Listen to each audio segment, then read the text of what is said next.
जय हिंद दोस्तों, हमारे चैनल में आपका स्वागत है। आज हम कक्षा 11वीं के प्रश्न बैंक राजनीति शास्त्र का सॉल्व करेंगे और इस अध्याय को अध्याय 3 को देखते हैं। चूँकि पहले हमने एक लेक्चर बनाया है जिसमें पहला और दूसरे अध्याय को हमने अच्छी तरीके से समझाया हुआ है। अब हम अध्याय 3 और इसके आगे के जो चैप्टर हैं उनको देखेंगे और आप लोग हमारी डिस्क्रिप्शन लिंक में जाएंगे तो वहाँ पे आप लोगों को वह मिल जाएंगे लेक्चर, जो कि आपके लिए इस एग्ज़ाम के लिए 5 अप्रैल वाले एग्ज़ाम के लिए बहुत ही हेल्पफुल होने वाले हैं। तो आइए हम देखते हैं सबसे पहले अध्याय 3 के ऑब्जेक्टिव क्वेश्चन। राजनीतिक दलों, प्रश्न नंबर 1 का राजनीतिक दलों को मान्यता देने का कार्य करता है। तो जो राजनीतिक पार्टियां होती हैं, जो दल होते हैं, उनको जो मान्यता देते हैं और उनके चुनाव चिन्हों को बांटते हैं ये, और उनकी यह वैधता को भी देखते हैं कि ये राष्ट्रीय दल है या क्षेत्रीय दल है, उनका जो मान्यता देने का कार्य है वो करता है निर्वाचन आयोग द्वारा, भारतीय निर्वाचन आयोग द्वारा किया जाता है। मतदाताओं के लिए फोटो युक्त पहचान पत्र अनिवार्य कर दिया गया है। ये 1993 से अनिवार्य कर दिया गया है। जब भी हम जाते हैं वोट देने के लिए तो एक जो मतदाता जो रहते हैं तो उनको फ़ोटो युक्त या तो आधार कार्ड होना चाहिए या फिर मतलब जो परिचय पत्र होता है, जो हर एक स्टेट का चुनाव मतदाता पत्र रहता है, वो 1993 से स्टार्ट हुआ है। नेक्स्ट देखते हैं, राजनीतिक क्षेत्र में महिला प्रतिनिधित्व को उचित माना है। तो राजनीतिक क्षेत्र में महिलाओं के प्रतिनिधित्व को जी.एस. मिल द्वारा इनको उचित माना है, प्रतिनिधित्व को उचित माना है। अब नेक्स्ट देखते हैं, एकल संक्रमणीय मत प्रणाली को किसने परिष्कृत किया है।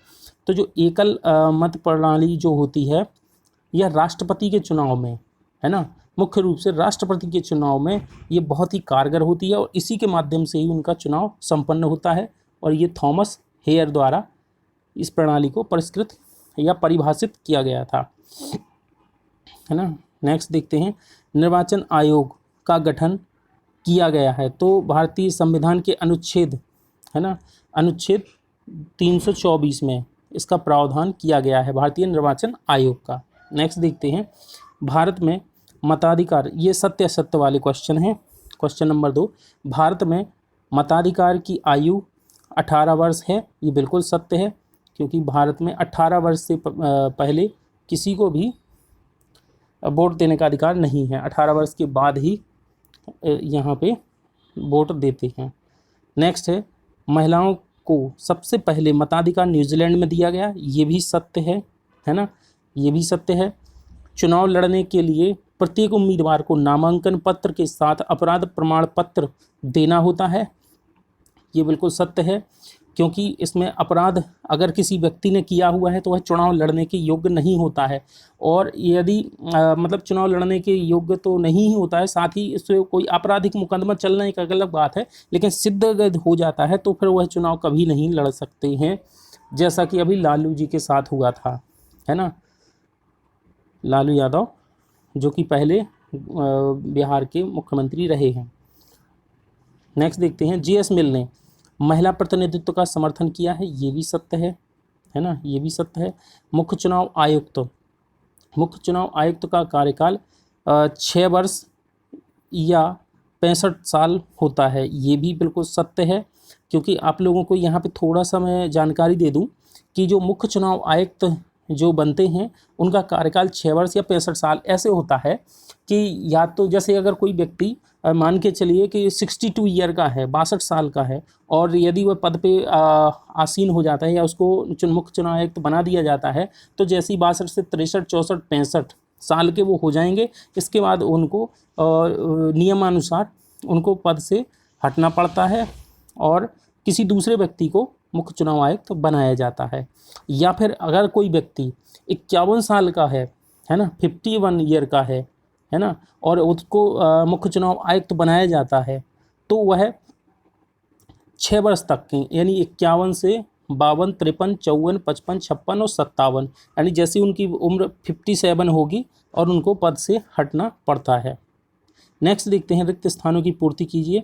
दोस्तों आपको बता दें कि अगर आप लोग हमारे चैनल पर नए हैं तो हमारे चैनल को सब्सक्राइब कीजिए, है ना, और बेल आइकन दबाइए ताकि हमारे जो नोटिफिकेशन है वो आप लोगों तक पहुंचते रहें और आप लोग इसका लाभ लेते रहें। हमारे जो भी हम जो ये बनाते हैं लेक्चर वो आप तक पहुंचते जाएं, और आप लोगों को हमारा उद्देश्य यही है कि आप लोगों तक ये बहुत अच्छे तरीके से, जो डिस्क्रिप्टिव तरीके से हम समझा रहे हैं वो आप तक पहुँचें। क्योंकि बहुत सारे लोग ऐसे हैं कि वो सिर्फ़ और सिर्फ आप लोगों को क्वेश्चन आंसर दे देते हैं और जो कि समझाते नहीं हैं, है ना। लेकिन हम आपको समझा रहे हैं, इसलिए आप लोग ध्यान से पढ़िएगा। नेक्स्ट देखते हैं, रिक्त स्थानों की पूर्ति कीजिए। व्यावसायिक प्रतिनिधित्व का समर्थक थे। तो व्यावसायिक प्रतिनिधित्व के जो समर्थक हैं वो JDH कोल हैं। वो कौन है? JDH कोल, JDH कोल हैं। नेक्स्ट देखते हैं, राजनीतिक दलों को चुनाव चिन्ह देता है। तो राजनीतिक दलों को जो चुनाव चिन्ह जो दिया जाता है वह चुनाव आयोग द्वारा दिया जाता है। यहाँ नेक्स्ट देखते हैं, चुनाव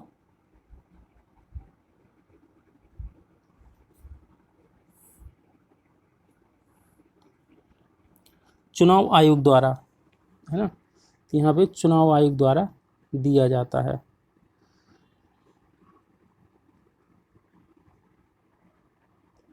नेक्स्ट देखते हैं, जनता जिस निधि द्वारा अपने प्रतिनिधि चुनती है उसे कहते हैं, है ना।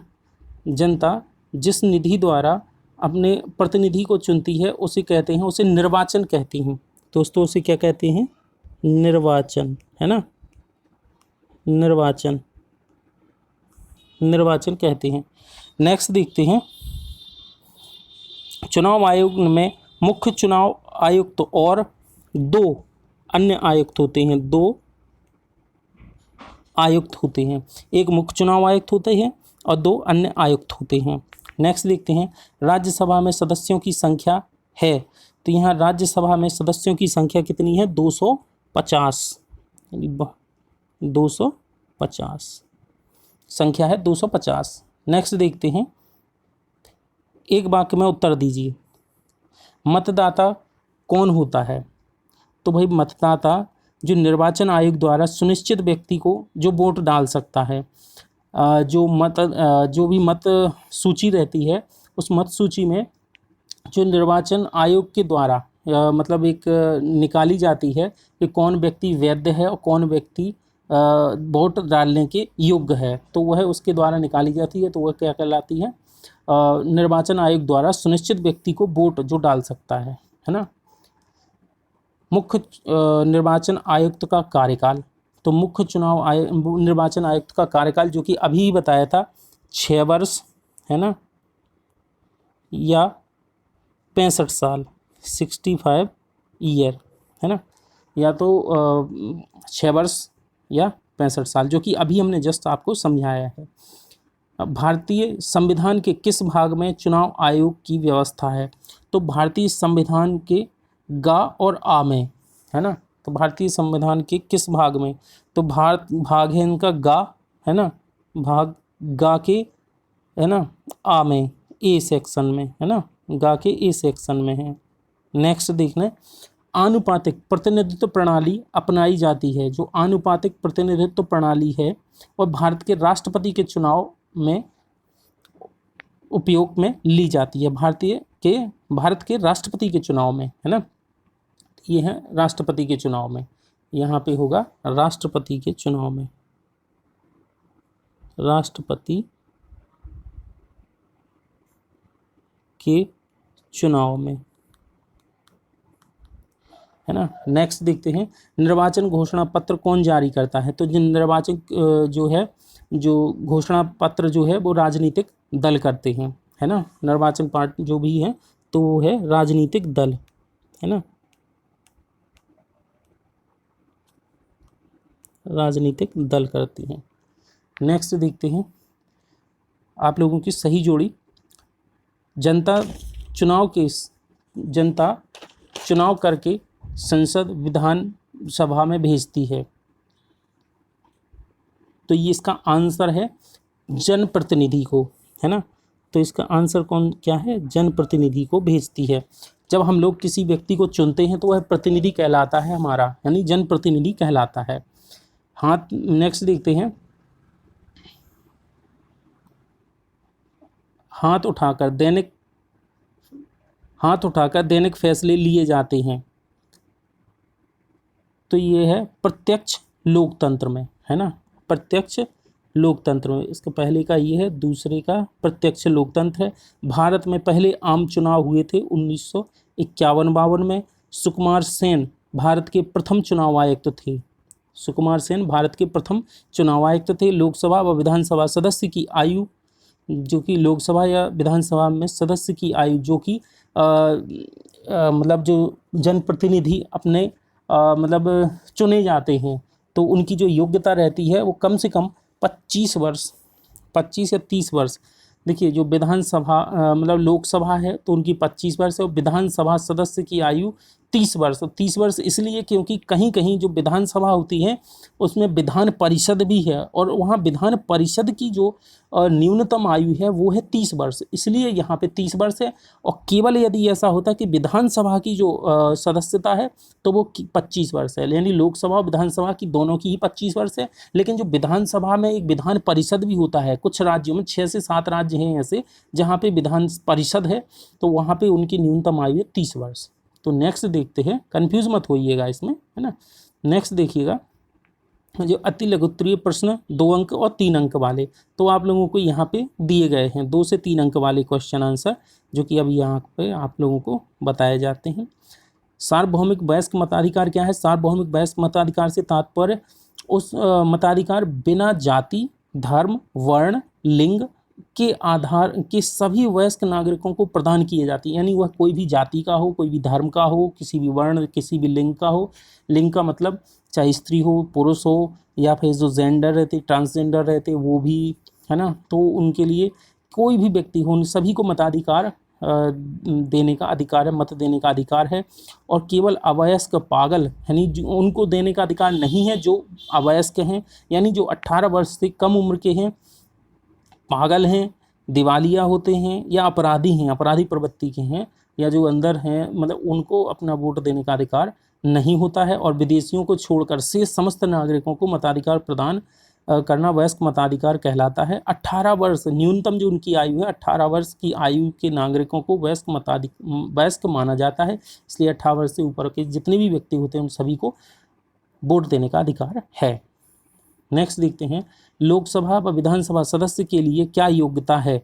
तो लोकसभा एवं विधानसभा के सदस्य बनने के लिए जो योग्यता होनी चाहिए, वह व्यक्ति, पहली बात तो यह है कि भारत का नागरिक होना आवश्यक है, वह 25 वर्ष की आयु पूर्ण कर चुका हो, है ना, जो कि अभी देखा था इनकी जो न्यूनतम आयु है वो 25 वर्ष है ना। और उस पर कोई आपराधिक मुकदमा दर्ज ना हो, जैसे कि अभी पहले देखा था अभी सत्यासत्य में कि भाई उनको अपना आपराधिक का मतलब सर्टिफिकेट देना पड़ता है ना, प्रमाण पत्र देना पड़ता है कि हम इसमें किसी भी तरीके के आपराधिक प्रकरण में दर्ज नहीं है हमारे ऊपर, है ना। नेक्स्ट है इसमें चौथा, वह पागल दिवालिया ना हो, क्योंकि भाई वह पागल दिवालिया इस तरीके का व्यक्ति नहीं होना चाहिए।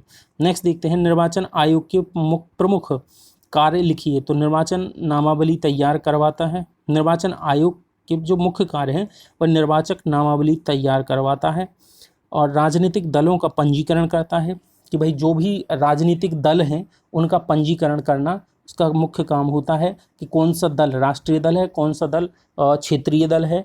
इन दलों की वह क्या करता है, पंजीकरण करता है, और उन दलों को राष्ट्रीयकृत राज्य स्तर के दलों के रूप में वर्गीकृत मान्यता देता है, एवं चुनाव चिन्ह भी वितरित करता है।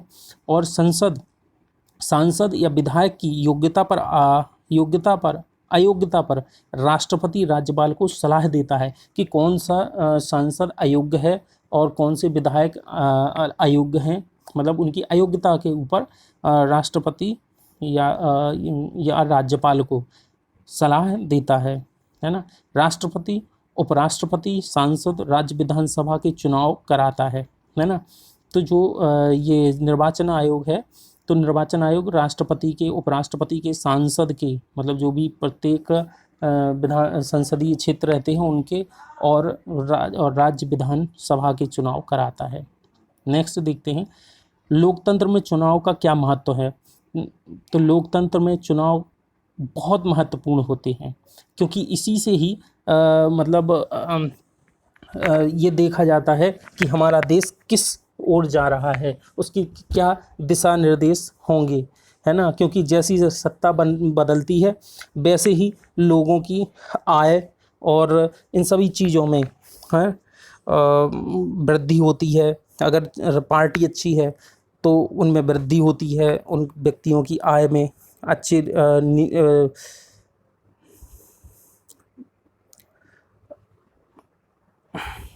ठीक है। नेक्स्ट देखते हैं अब इसी में लोकतंत्र देश के चुनाव में महत्वपूर्ण है, क्योंकि चुनाव के माध्यम से ही जनप्रतिनिधियों को चुना जाता है। चुनाव में मतदाताओं द्वारा नेताओं का चयन कर राष्ट्र को सुचारू रूप से चलाने में मददगार होता है। ये तो सही है कि भाई जो नेता हैं वही देश को चलाते हैं, लोग और वही कानून बनाते हैं विधानसभा में या मतलब संसद में कानून बनाते हैं और पूरे देश के ऊपर लागू करते हैं, है ना। तो जिस तरीके से कानून होंगे उस तरीके से देश चलता है। लोकतांत्रिक प्रणाली में सभी तबके के व्यक्तियों को वोट देने का अधिकार है, अपनी पसंद के व्यक्ति को चुनने का अधिकार है। यदि वह नेता जनता के हित में काम न करे तो उसे अगले चुनाव में हटा सकते हैं। इससे कोई व्यक्ति निरंकुश नहीं हो सकता और उसमें जनता की ही जीत होती है। ये तो सत्य है कि यदि कोई ऐसा व्यक्ति आ जाए कि जो मतलब यदि वोट देने का अधिकार ना होता व्यक्तियों को तो केवल एक ही पार्टी रहती और वो हमेशा शासन करती, तो अपनी मनमानी करती रहती और इस तरीके से वह निरंकुश भी हो सकते थे। इसलिए बहुत ज़रूरी है लोकतंत्र में चुनाव का होना, है ना। नेक्स्ट देखते हैं चुनाव सुधार की समीक्षा कीजिए। तो जो चुनाव सुधार हुए हैं उनकी समीक्षा करनी है हमें कि क्या क्या सुधार हुए हैं और इनसे लोगों को क्या क्या लाभ हुआ है। तो देखिए यहाँ पे चुनाव सुधार से चुनावी प्रथाओं में नागरिकों की बेहतर भागीदारी, भ्रष्टाचार को कम करने और भारत में लोकतंत्र को मजबूत करने में सहायता मिलती है। तो यहाँ पे क्या होता है कि अगर चुनाव सुधार ने क्या किया है कि पहले जो मतपत्रों के माध्यम से हुआ करते थे, तो जो बैलेट जो पेपर होते थे या मतलब जो पेटियां होती थी वो उठा ले जाते थे या उनको लूट लिया जाता था, पर दूसरी पेटियां रख दी जाती थी। तो इससे यही पता नहीं लगता था कि कितने लोगों ने वोट डाला है, किस चुनाव चिन्ह पर वोट डाला है ना, किस पार्टी को दिया है। तो इससे बहुत सारी हानि होती थी। लेकिन अब क्या होता है, नेक्स्ट देखिए इसमें क्या क्या सुधार किए गए हैं। मतपत्र के प्रयोग के बजाय इलेक्ट्रॉनिक मशीन के द्वारा मतदान किया जाता है ना। नेक्स्ट है इसमें क्या, स्वैच्छिक मतदान की बजाय अनिवार्य मतदान। तो पहले क्या होता था, स्वैच्छिक होता था, लेकिन अब क्या है, सरकार द्वारा ये कहा जाता है कि आप लोगों को अनिवार्य रूप से मतदान करना चाहिए, है ना। नोटा का विकल्प, है ना। तो नोटा तो मतलब इसका ये है कि अगर आप किसी भी दल के व्यक्ति को आप नहीं देना चाहते हैं वोट, तो आप नोटा पे लगा सकते हैं। और यदि वहाँ की जनता ने 50% से अधिक नोटा पे अगर वोट दिया है तो वो चुनाव रद्द हो जाते हैं, है ना। तो ये चुनाव फिर वहाँ से रद्द हो जाते हैं। नेक्स्ट देखिए जेल, नेक्स्ट देखते हैं, नेक्स्ट देखते हैं कि स्त्रियों के लिए सीटों का आरक्षण। तो यहाँ पे स्त्रियों के लिए सीटों का भी आरक्षण किया है ना। और जेल में चुनाव लड़ने पर रोक। क्या होता था पहले कि जिन पर आपराधिक मुकदमे लगे रहते थे तो वह जेल में चले जाया करते थे, तो जेल से ही वो चुनाव लड़ लिया करते थे। किंतु अब ऐसा नहीं है, अब इस तरीके से चुनाव नहीं लड़ सकते हैं। आचार संहिता का कड़ाई से पालन, है ना। तो जब आचार संहिता लग जाती है तो वहाँ पे मतलब अनर्गल तरीके से, यानी जहाँ पे आचार संहिता लगती है, जिस दिन से लग जाती है तो आप उस समय के बाद मतलब सार्वजनिक तौर पे कोई भी घोषणा नहीं कर सकते हैं या मतलब ऐसा कोई योजना नहीं निकाल सकते हैं जिसका तुरंत लोगों को लाभ दिया जा सके, है ना। नेक्स्ट है कार्यपालिका, है ना। तो आप लोगों के लिए अब अध्याय 4 के जो है क्वेश्चन आंसर यहाँ पे करवाए जा रहे हैं, है ना। तो क्या है कि लेक्चर जितना लंबा होता जाता है तो फिर उतने कम लोग देखते हैं, है ना, इसलिए आप लोगों के लिए जल्दी से जल्दी कोशिश करते हैं, लेकिन क्या करें, डिस्क्रिप्टिव बनाना पड़ता है ना। तो आइए देखते हैं क्वेश्चन आंसर इसमें, है ना, बहुविकल्पीय प्रश्न, है ना। तो पहला है भारत राज्य के शासन में केंद्र का प्रतिनिधि किसे कहा जाता है। तो यहाँ पे राज्य के शासन में जो केंद्र का प्रतिनिधि होता है वह राज्यपाल होता है। जैसे कि भाई ये केंद्र के व्यक्ति रहते हैं और राज्यपाल को कौन, राष्ट्रपति भेजता है। तो कहीं ना कहीं और राज्यपाल की अनुमति के बिना, है ना, बहुत सारे निर्णय ऐसे होते हैं कि राज्यपाल की अनुमति के बिना मुख्यमंत्री नहीं ले सकते हैं, उनकी अपील या उनके पास जाना ही होता है, उनके साइन की ज़रूरत होती है। तो यहाँ पे राष्ट्रपति यदि चाहें तो वो अपने राज्यपाल को रोक सकते हैं कि इस तरीके के बिल पे साइन ना किया जाए, तो वह बिल विधानसभा में पारित नहीं होता है। नेक्स्ट है, भारत के राष्ट्रपति का चुनाव कितने वर्षों के लिए होता है। तो भारत के जो राष्ट्रपति का चुनाव होता है वह 5 वर्ष के लिए होता है। भारत में मनोनयन करने का अधिकार किसको है। तो इसका आंसर है राष्ट्रपति के लिए, है ना। तो इसका आंसर है राष्ट्रपति। तो भारत में जो मनोनयन का अपने मन से उनका चयन कर देना, है ना, तो मनोनयन यही होता है, अपने मन से उसका चयन तो राष्ट्रपति के द्वारा होता है, और ये होता है राज्यपाल का मनोनयन होता है ना। नेक्स्ट देखते हैं, संघीय कार्यपालिका की व्याख्या संविधान के किस भाग में की गई है। तो इसका आंसर है दोस्तों भाग 5 में, संघीय कार्यपालिका, है ना। तो संघीय कार्यपालिका भाग 5 में दी गई है ना। नेक्स्ट है, भारतीय संविधान के अनुसार देश का प्रथम नागरिक कौन होता है। तो भारतीय संविधान के अनुसार जो देश का प्रथम नागरिक होता है तो वह राष्ट्रपति होता है ना। नेक्स्ट देखते हैं, संसदीय प्रणाली में एक मंत्रिमंडल होता है जिसका मुखिया, एक मंत्रिमंडल होता है और जिसका मुखिया होता है प्रधानमंत्री, है ना, और यही सर्वे सर्वा होता है, सभी निर्णय इसी के हाथ में होते हैं, है ना। ये बहुत ही पावरफुल पद होता है। नेक्स्ट देखिए, नेक्स्ट देखते हैं, राज्यपाल की नियुक्ति कौन करता है। तो राज्यपाल की जो नियुक्ति है, नेक्स्ट 7वां, राज्यपाल की जो नियुक्ति है वह राष्ट्रपति के द्वारा की जाती है ना। तो अभी बताया था कि जो राज्यपाल होते हैं वो राष्ट्रपति की सहमति से ही वहाँ पे बैठे रहते हैं, और राष्ट्रपति चाहे तो जब जिस समय चाहे वो उसको अपने पद से हटा सकता है। ये पूरा अधिकार राष्ट्रपति के पास होता है। राष्ट्रपति बनने के लिए न्यूनतम आयु क्या होना चाहिए। तो राष्ट्रपति बनने के लिए न्यूनतम आयु 35 वर्ष होनी चाहिए, है ना। तो कितनी होनी चाहिए, 35 वर्ष। नेक्स्ट देखिए, राष्ट्रपति राज्यसभा में कितने सदस्य मनोनीत करता है। तो राष्ट्रपति राज्यसभा में अपने अनुसार, यानी अपने मन के अनुसार कि भाई किस व्यक्ति को बनाना है, लेकिन वह 12 से अधिक नहीं बना सकता है। तो यहाँ पे संख्या कितनी है, 12। नेक्स्ट देखते हैं, किस अनुच्छेद के अंतर्गत किस अनुच्छेद के अंतर्गत राज्यों में राष्ट्रपति शासन लागू किया जाता है। तो इसका आंसर दोस्तों है 356, है ना, 356 इसका आंसर है 356, है ना। अब देखते हैं इसका नेक्स्ट, मुख्यमंत्री किसे अपना त्यागपत्र देकर पदमुक्त होता है। तो इसका आंसर है दोस्तों राज्यपाल, है ना।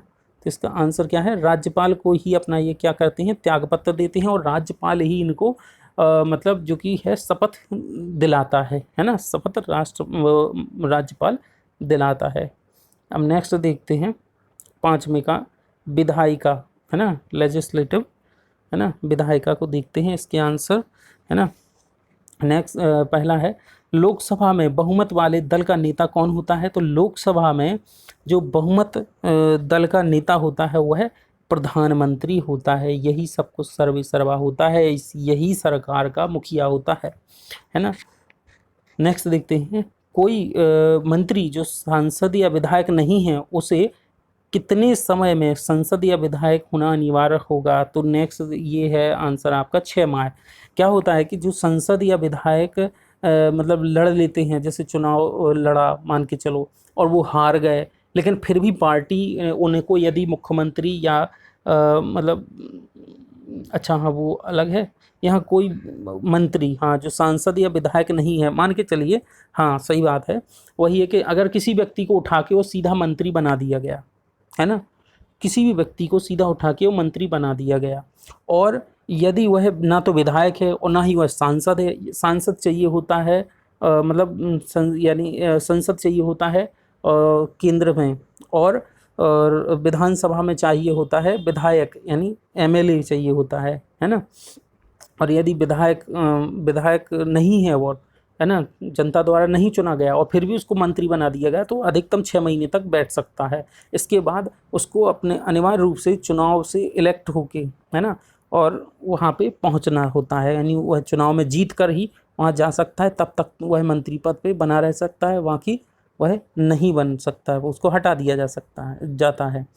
राज्यसभा को धन विधेयक पास करने के लिए कितना समय दिया जाता है? तो राज्यसभा में कोई भी जो धन विधेयक है उसको अधिकतम 14 दिन अपने पास रखने का अधिकार होता है राज्यसभा को, है ना। इसके बाद उसको अपनी सहमति देनी ही होती है, या फिर ये ऐसा मान लिया जाता है कि वह निर्णय ले लिया गया है ना, और वह बिल पास कर दिया जाता है।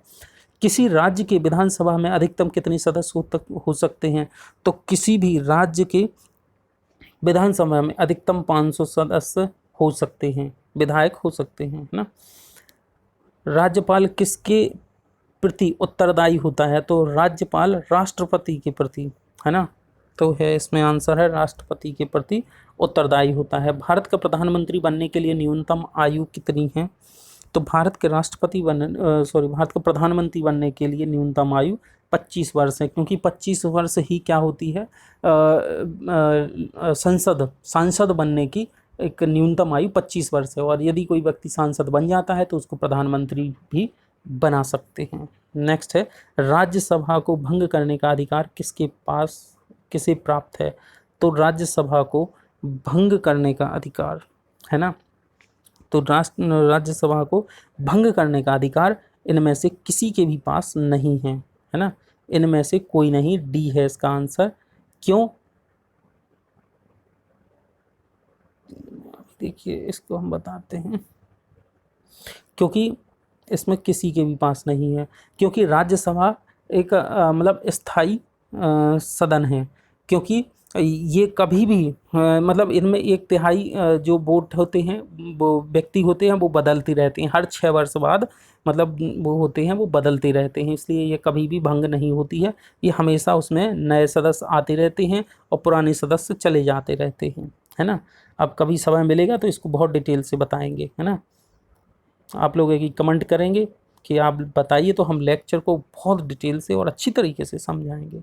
नेक्स्ट देखिए, किसी राज्य विधानसभा के सदस्यों की न्यूनतम संख्या कितनी होती है? तो किसी राज्य विधानसभा के सदस्यों की न्यूनतम संख्या जो कि न्यूनतम कितनी हो सकती है ना, तो न्यूनतम जो कि है 60 हो सकती है, न्यूनतम हो सकती है 60 और अधिकतम हो सकती है 500, जो कि अभी बताए थे, है ना।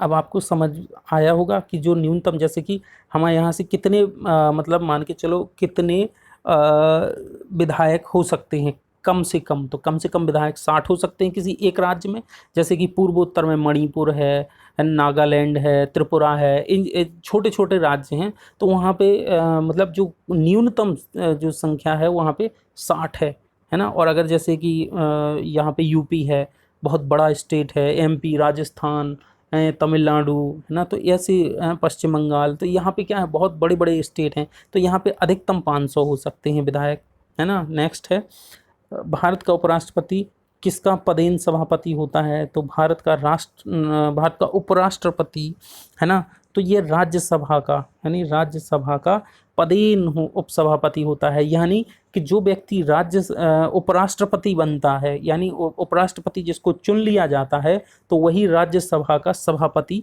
माना जाता है, ठीक है।